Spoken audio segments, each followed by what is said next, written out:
March 4ஆம் தேதி தஞ்சாவூரில் நடந்த பிரச்சாரத்தில் திமுக அதிமுக நட்பு குறித்து தாவேக தலைவர் விஜய் பேசியது தற்போது வைரலாகி வருகிறது. அந்த காட்சிகளை பார்க்கலாம்.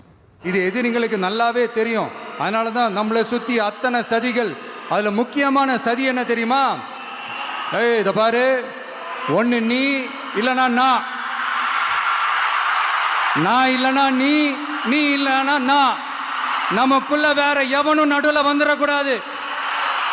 நாம ரெண்டு பேரால மட்டும்தான் மக்களை ஈஸியா ஏமாத்த முடியும். இந்த விஜய் வந்ததுனால நமக்கு பொழப்பே போச்சு. மக்கள் வேற அவனை தான் நம்புறாங்க. நாம வெளியே அடிச்சுக்கிற மாதிரி அடிச்சுக்கிட்டாலும் உள்ள நம்மளுடைய டீலிங் பக்காவா இருக்கணும். மக்களோட ஃபீலிங்ஸை பத்திலாம் நமக்கு கவலை இல்லை. நமக்கு டீலிங் தான் முக்கியம். மாத்தி மாத்தி ஆட்சிக்கு வந்துடலாம்னு நினைச்சோம். ஆனா அது நடக்காது போல் இருக்கு. அதனால நீ என்ன பண்ற? எஸ்ஓபின்னு போட்டு ஒரு பக்கம் அவனை தடுத்துரு, இன்னொரு பக்கம் அவன் மேல பழி போட்டு நானும் தடுத்துறேன். என்ன ஓகேவா?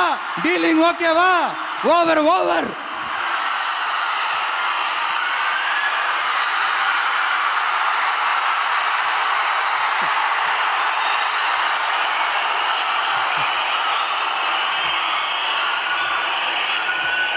இல்லைங்க, உண்மையிலேயே